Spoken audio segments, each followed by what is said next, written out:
ప్రియ సహోదరి సహోదరులారా, ఒక అమ్మగారు తెలుగు బైబిల్ ని తన స్వహస్తాలతో ఆది కాండము నుండి దర్శన గ్రంథం వరకు తను రాసినటువంటి బైబిల్ చూద్దాం.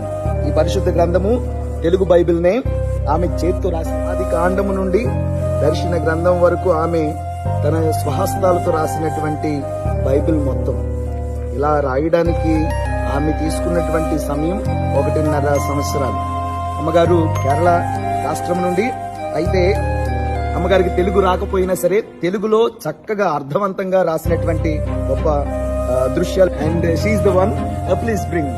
ఎస్, చాలా సంతోషంగా ఉంది అమ్మగారిని మీ అందరికీ కూడా ఇంట్రడ్యూస్ చేయడం.